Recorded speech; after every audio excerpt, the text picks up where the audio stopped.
일상에서 피로를 느끼지 않은 사람은 요즘 거의 없을 것 같은데요. 생활에 지장을 줄 정도로 피로감이 극심하다면 건강에 큰 적신호가 켜진 것이라고 합니다.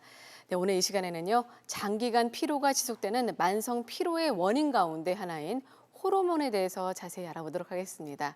네, 도움 말씀 주실 가정의학과 전문의 류호성 원장 나오셨는데요. 안녕하세요. 네, 안녕하십니까. 네, 아무리 자도 풀리지 않는 피로가 호르몬과 연관이 있다라고 하는데 먼저 호르몬이 뭔가요? 네, 호르몬에 대해서 먼저 알아볼까요? 호르몬은 1905년도에 어네스트 스탈링이라는 영국 생리학자가 명명을 시작했습니다. 그리스 호메인이란 자극하다, 흥분시키다는 말에서 착안했는데요. 인체에는 200종류의 세포가 있는데 한 60조 개 정도 이른다고 합니다.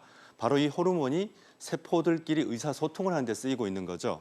그래서 흥분한 세포에서 분비가 되면 혈관을 통해서 다른 세포를 도착해서 그 세포에 흥분시키고 받은 신호를 전달하게 됩니다. 즉, 혈관 속을 오가는 흥분 전달 물질이 바로 호르몬이 되겠습니다. 네. 다음 보실까요? 네, 호르몬은 재료에 따라서 두 가지 호르몬으로 나눌 수가 있겠는데요. 아미노산에서 만들어진 호르몬과 콜레스테롤로 만들어진 호르몬이 있습니다. 이 콜레스테롤로 만들어진 호르몬은 우리 콩팥 위에 이제 부신이라는 호르몬 분비 기관이 있는데요. 대부분이 콜레스테롤 유래 호르몬이 그 호르몬이 되겠습니다. 다음 이어 보실까요? 이렇게 호르몬 종류가 아주 많습니다. 지금 이렇게 색깔이 칠해진 것 말고는 대부분이 아미노산 호르몬인데요. 예를 들면 지금 피부에 비타민 D라고 되어 있는데 사실 많은 분들이 비타민 D를 비타민으로만 알고 계신데 요즘의 의사들은 이 비타민 D가 호르몬이라고 얘기를 하고 있습니다. 아, 그래요? 우리가 햇빛만 봐도 보통 오전 11시나 오후 2시 사이에 한 20분 정도만 봐도 충분한 비타민 D가 합성이 되거든요. 이 네. 비타민 D 같은 경우에는 우리 면역에도 관계되고 그리고 애들 뼈를 튼튼히 하거나 골다공증 예방이나 성장에도 도움이 되는 걸로 알려져 있습니다. 네. 그러니까 아미노산과 콜레스테롤 유래 호르몬 이렇게 두 가지 종류가 있다고 하는데 우리 몸에는 어떻게 좀 작용을 하나요? 네, 네. 두 가지 호르몬이 작동하는 방식이 좀 차이가 있는데요. 네. 편의상 이제 아미노산 유래 호르몬을 호르몬 A라 그러고 콜레스테롤 유래 호르몬을 B라고 하겠습니다. 아미노산 유래 호르몬은 혈관을 타고 이동하다가 세포를 만나게 되면은 세포막에 있는 수용체를 만나서 효과를 발현하게 되고 호르몬 B라고 얘기했던 콜레스테롤로 만들어진 호르몬은 이 세포막은 그냥 통과해서 핵에 있는 수용체를 만나가지고 작용을 하게 됩니다. 여기서 호르몬 작용이 이제 건강을 하게 되는 이제 비결이 숨어 있는데요.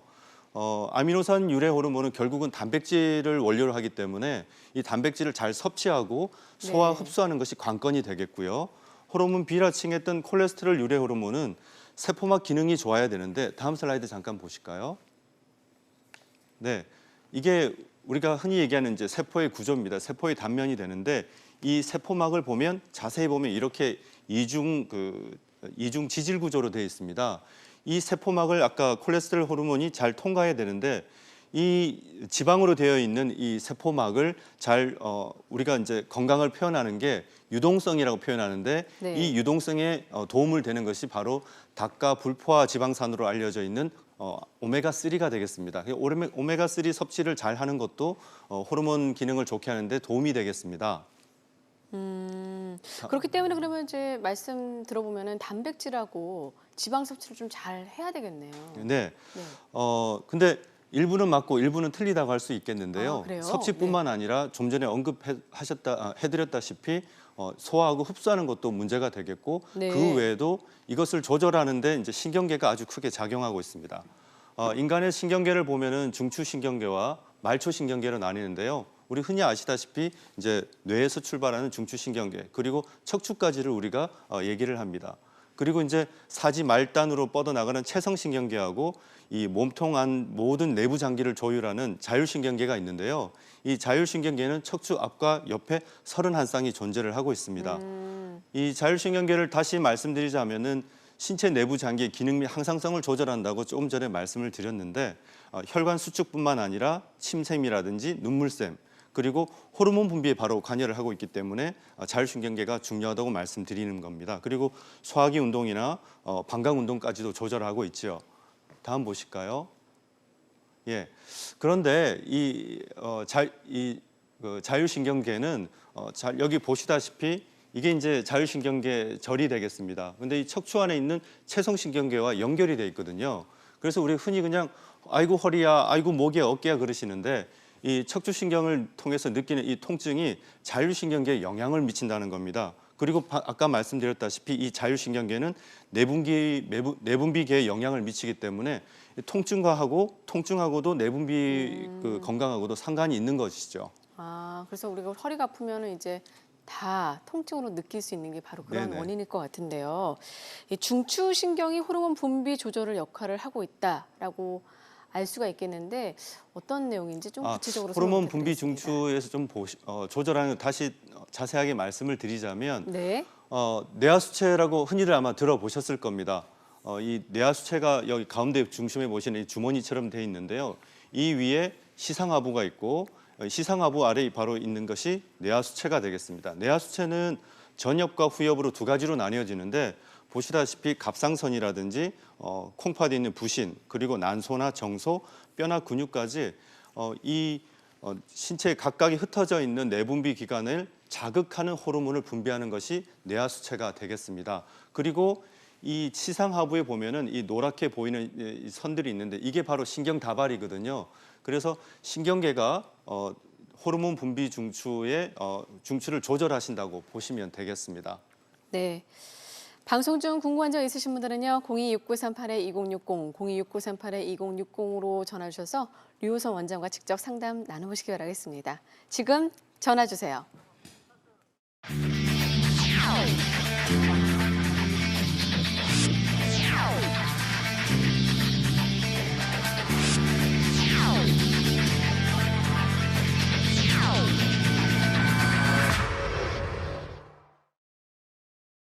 네, 앞서서 만성 피로의 원인 가운데 하나인 호르몬에 대해서 좀 설명을 들었는데요. 그러니까 결국에는 이 중추에서 호르몬 조절을 한다라고 보면 되잖아요. 네네. 이런 것들이 모두 건강에 좀 큰 영향을 주겠네요.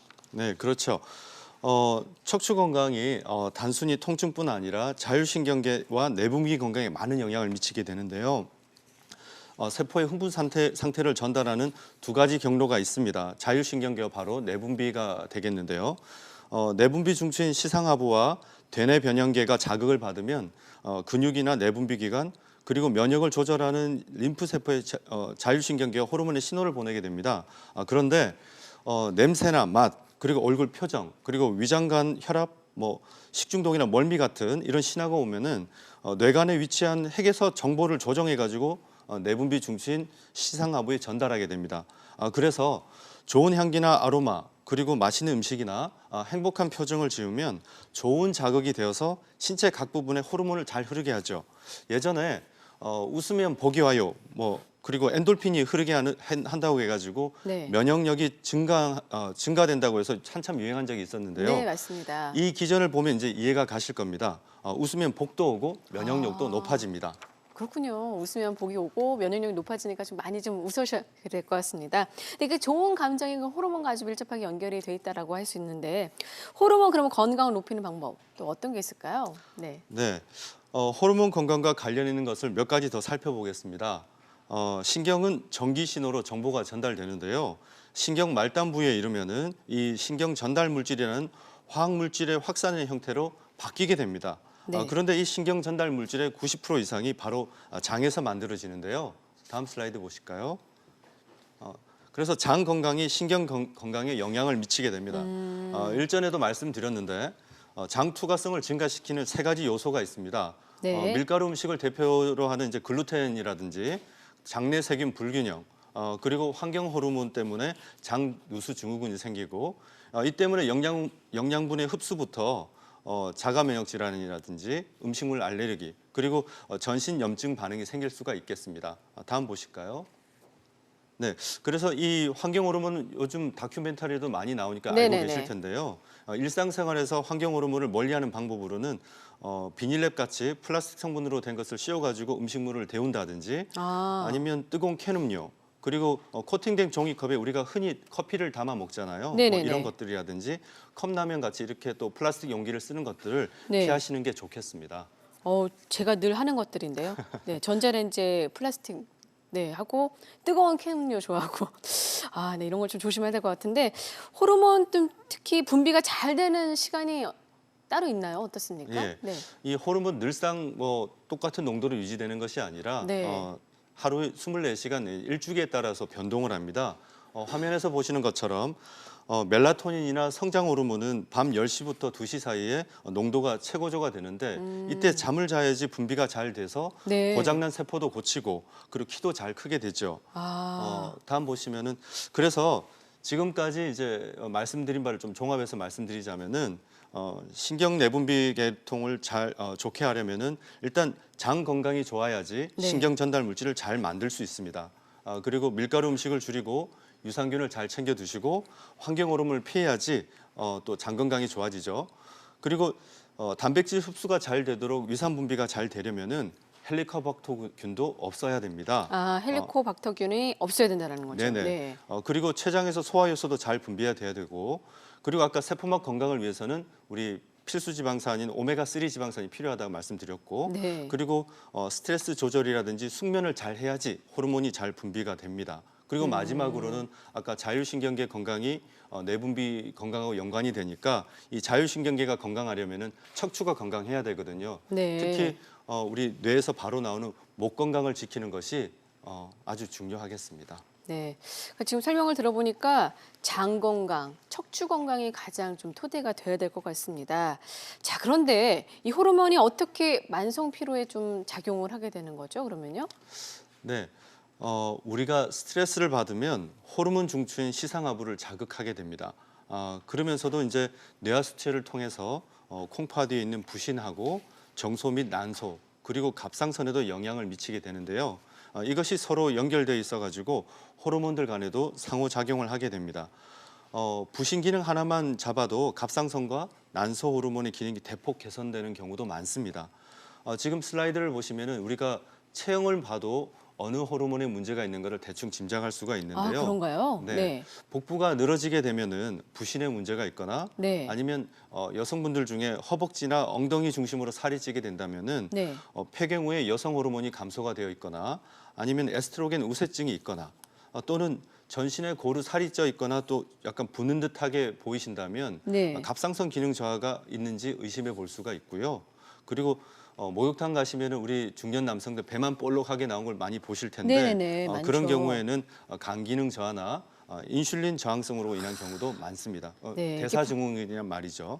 이거 보시면서 정말 내가 저기에 속하는구나라고 아실 것 같은데요. 네네네. 예, 그 중에서도 6개월 이상의 피로가 지속되는 경우를 우리가 만성 피로 증후군이라고 얘기하는데요. 네. 부신 스트레스나 부신 피로 증후군으로 만성 피로가 생기는 경우가 많습니다. 부신 호르몬의 과도한 자극이나 고갈로 인해 가지고 피로감이나 잦은 감염, 알러지 증상, 의욕 저하, 그리고 어지럼 같이 다양한 증상을 나타내는 게 특징인데요. 원인으로는 주로 나쁜 생활 습관이라든지 환경 호르몬, 스트레스, 장루수 증후군 등이 있겠습니다. 네. 결국 그러면 이제 부신 호르몬에 정말 중요하다라고 할 수가 있는데 그럼 부신 호르몬, 부신이 뭐죠? 네. 부신에서 잠깐 좀 살펴볼까요? 네네네. 네. 부신은 콩파디에 있는 저렇게 고깔처럼 생긴 내분비 기관입니다. 마치 네. 집 보일러처럼 네. 외부의 찬바람으로부터 온기를 유지하는 그런 역할을 하는데요. 기본적으로 외부의 자극으로부터 우리 몸을 지켜내는 그런 호르몬을 분비하는 데 관여합니다. 다음 보실까요? 부신 호르몬은 4가지로 분류할 수 있겠는데요. 우선 가장 안쪽에 부신 수질이라 하는 곳에서는 아드레날린이 나오고요. 네. 우리 몸의 혈관 수축이라든지 혈압 조절을 담당합니다. 그리고 맨 바깥쪽부터 염류 콜티코이드라고 알도스테론이라고 하는데 수분 조절을 한다든지 전해질 균형을 담당하고 그리고 콜티졸이 나오고 이것은 혈당을 조절하든지 항염 조절을 합니다. 그리고 마지막으로는 성호르몬 일부가 분비가 되고 있습니다. 그러면 이제 부신피로 증후군의 원인과 또 부신피로 증후군이 발생했을 때 느낄 수 있는 증상이 좀 궁금한데요. 네. 네. 부신피로 증후군의 원인과 증상을 좀 살펴보자면 원인으로는 아까 말씀드렸던 대로 밀가루 음식이나 탄산음료 같이 이런 가공식품을 자주 먹거나 네. 잦은 음주를 한다든지 흡연 같은 경우도 있고요. 경제적 압력 같이 정신적 스트레스 그리고 무리한 운동이나 아니면 아예 운동을 안 하시거나 네. 그리고 수면 부족 등이 만성적인 스트레스로 작용할 때 생길 수 있습니다.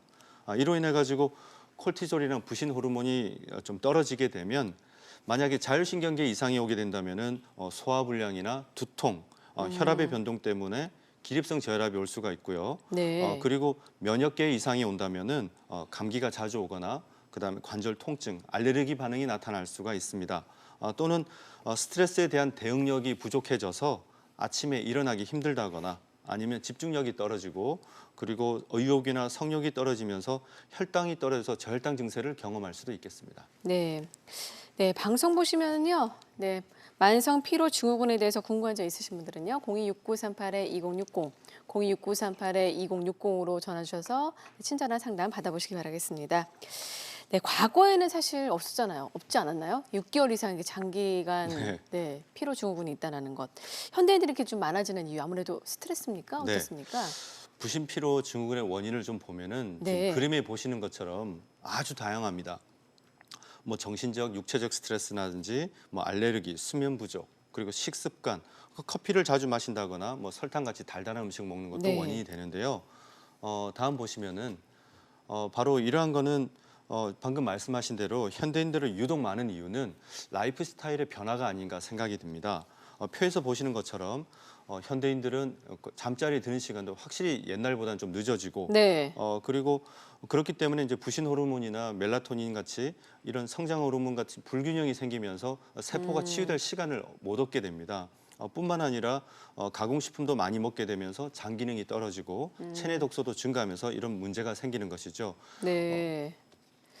자, 그럼 어떻게 보면 이제 일찍 자고 네. 좀 충분히 자는 게 제일 중요할 것 같은데 생활 습관 교정이 가장 무엇보다 중요한 치료가 아닐까라는 생각이 듭니다. 부신 피로 증후군 검사 방법과 좀 치료법을 좀 알려주신다면요? 네, 무조건 그렇다고 피곤하다고만 해서 네. 부신 피로 증후군이라 바로 진단할 수 있는 건 아니고요. 일단은 부신 호르몬 수치를 알아보는 혈중 검사가 있습니다. 부신 호르몬은 하루 중에 계속 그 농도가 아까처럼 말씀드린 것처럼 변화가 있기 때문에 네. 그 호르몬 반응을 알아보기 위해서 과거에는 입원까지 해가지고 4차례 이상 피를 뽑았습니다. 아, 그런가요? 예. 네. 그러나 최근에는 침을 통해서 나오는 호르몬도 그에 네. 못지않게 반응을 알아볼 수 있기 때문에 간편하게 집에서도 검사하실 수가 있습니다.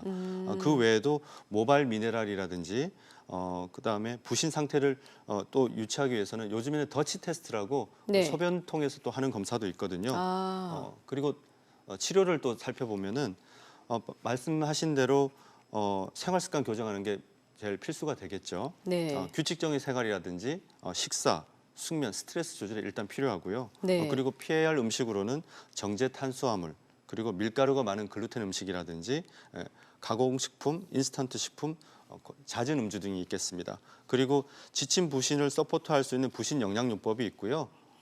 각종 부신 영양제라든지 도움이 되는 비타민과 미네랄들이 지금 화면에 나가는 것처럼 종류가 꽤 있습니다.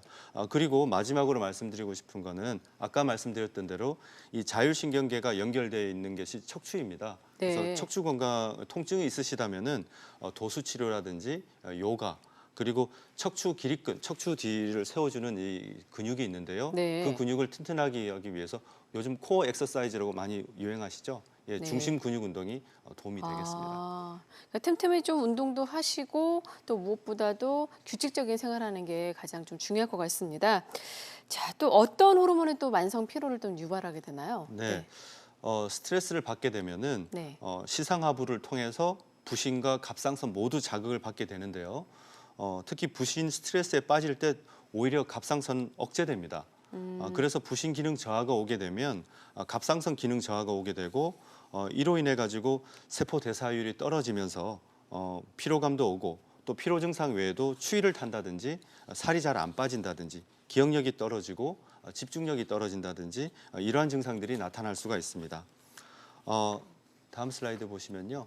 예, 때로는 검사에서도 이 호르몬 저하가 분명한 갑상선 기능 저하증이 있지만 네. 때에 따라서는 갑상선 저하 증상을 보이긴 하는데 검사에서는 대체로 정상 범위를 나타내면서 치료약에도 별로 반응이 없을 때가 있습니다. 네. 예, 실제로 갑상선 기능 저하증을 보이는 정상 갑상선 질환 증후군에서는 초기에는 검사 소견에서는 정상으로 보이는데 증상은 계속 나타나면서 좀 진단을 내리기 애매한 경우가 많습니다. 그래서 네. 알기가 어렵거든요.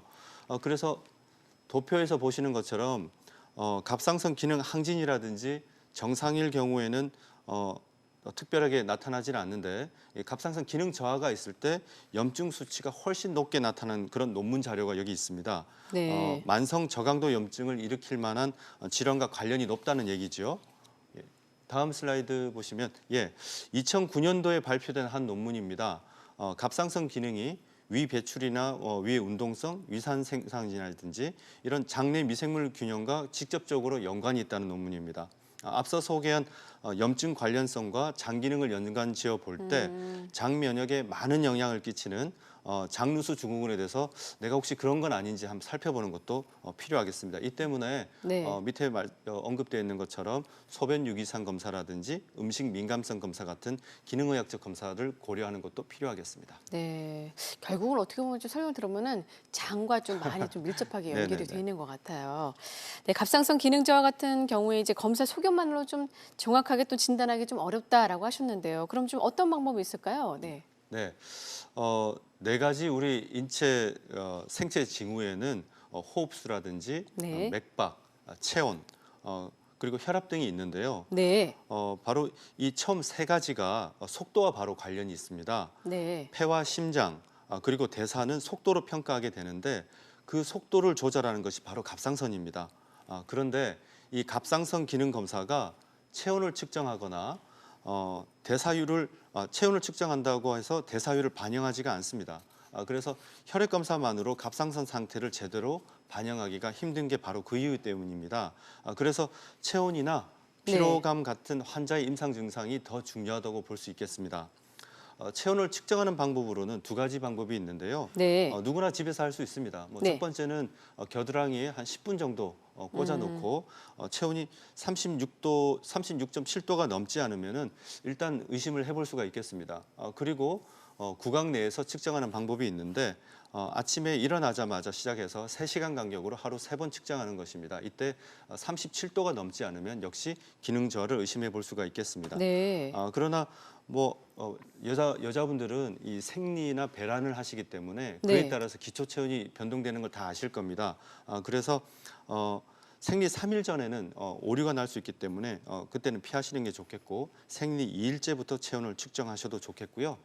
컨디션이 제일 좋을 때와 제일 나쁠 때가 또 어떤 차이가 있는지 알아보시는 것도 좋겠습니다. 네. 그리고 갑상선 기능을 평가하는 방법은 지금까지 쭉 얘기해 드렸던 것처럼 체온을 측정한다든지 비활성 갑상선 호르몬이라고 있거든요. 그런 걸 본다든지 아니면 갑상선에 영향을 미친 미네랄을 알아본다든지 염증 정도를 알아보는 거. 그리고 아까 장 건강이 밀접하게 연관이 있으니까 장 기능에 이상이 있는지 이런 것들을 알아보는 그런 평가 방법이 있겠습니다. 네. 그렇기 때문에 좀 만성 피로 증상 있으면 좀 병원에 내원해서 좀 진료를 또 받아보는 것도 필요할 것 같습니다. 만성 피로에서 벗어나려면 갑상선 건강 유지도 중요하다라고 이렇게 설명 들었는데요. 방송 보시면서 궁금한 점 있으신 분들은요. 026938-2060, 026938-2060으로 전화 주시기 바라겠습니다. 네, 지금 전화 주신 시청자와 만나보겠는데요. 여보세요?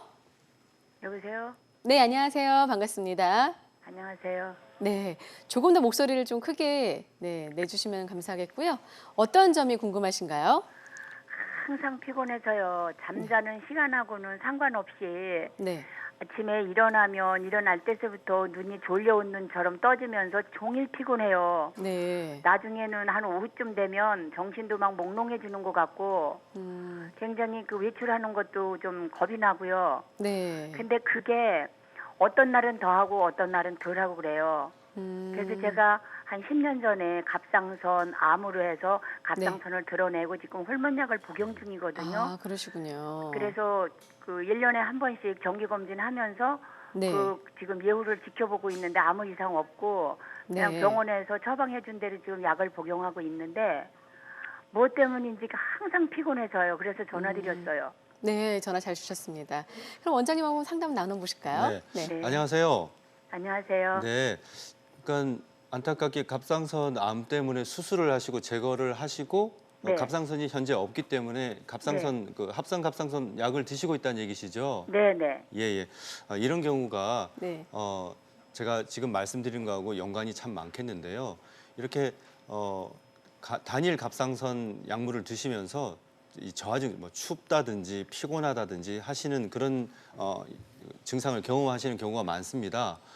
왜 그러냐면은 이게 우리 갑상선 호르몬은 우리가 일반적으로 T4라는 신지로이드나 신지록신이라는 그런 제품명으로 나오고 있는데요. 네. 얘네가 체내에 들어가 가지고 사실은 얘는 비활성화된 형태거든요. 네. 근데 이게 몸에 들어가서 활성화된 형태로 바뀌어져야 되는데 네. 전환이 잘 안 일어나는 경우가 꽤 있습니다. 그래서 그래요? 나는 약을 먹고 있는데도 불구하고 갑상선 기능 저하 증상을 경험하시는데요.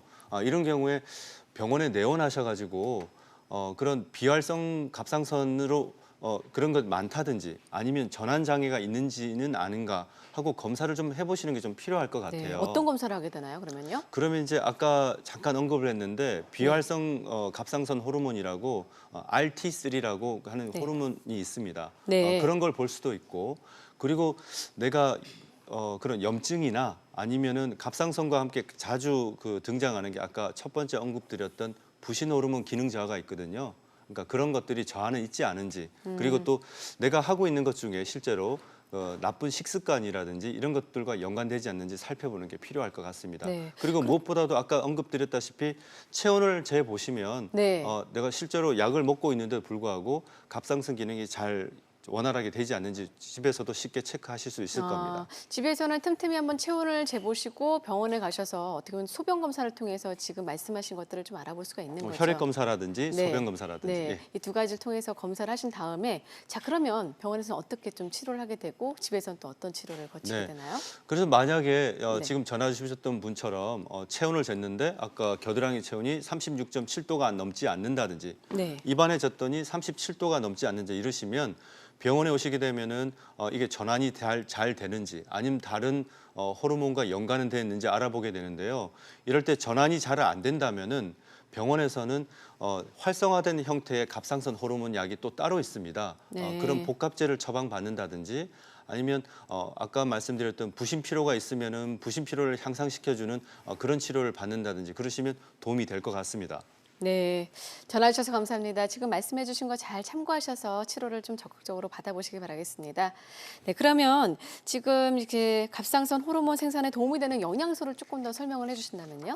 네, 갑상선 생산에 도움이 되는 영양소를 살펴보면은 철분이나 요오드, 타이로신, 아연이나 셀레늄 같은 거 아마 들어보셨을 겁니다. 네네네. 그 외에도 비타민 B나 C, D가 도움이 되겠습니다. 그리고 아까 잠깐 언급드렸다시피 활성형 갑상선 호르몬으로 전환되는 데 도움되는 거로는 셀레늄이라든지 아연 같은 미네랄이 아주 중요합니다. 또한 말초 세포에서 갑상선 호르몬이 잘 작동하려면은 비타민 A라든지 아연 그리고 운동도 도움이 됩니다. 반대로 갑상선 호르몬에 방해가 되는 것으로는 스트레스나 외상 그리고 극심하게 다이어트를 하신다든지 염증이 있다든지 독소, 감염, 약물 등이 있으니 주의하셔야 될 것 같습니다. 네, 평소 운동도 좀 틈틈이 하시고 스트레스를 좀 멀리 하시는 게 가장 좋을 것 같은데 만성 피로 예방에 도움이 되는 생활 습관 한번 간략하게 설명을 해주신다면요? 지금까지 말씀드렸던 걸 종합해 보자면 아까 호르몬은 일중 변동을 한다 그랬죠. 그리고 이게 농도가 잘 때 많이 분비된다고 그랬습니다. 그래서 숙면하고 그리고 항염 식습관을 통해서 장 건강을 잘 지키고 그리고 중심 근육 운동을 통해서 척추 건강을 잘 지킨다면 이 자율신경계를 튼튼히 해서 호르몬 분비에 더욱더 도움을 받을 수 있으실 겁니다. 네, 지금까지 만성 피로와 호르몬에 대해서 도움 말씀 주신 분은 류호성 원장이었습니다. 오늘 말씀 감사합니다. 네, 감사합니다. 네, 1부는 여기서 마무리 짓고요. 계속해서 2부에서는요. 여성 건강을 위협하는 자궁 질환에 대해서 자세히 알아보겠습니다. 많은 시청 부탁드리고요. 잠시 후 2부에서 인사드리겠습니다.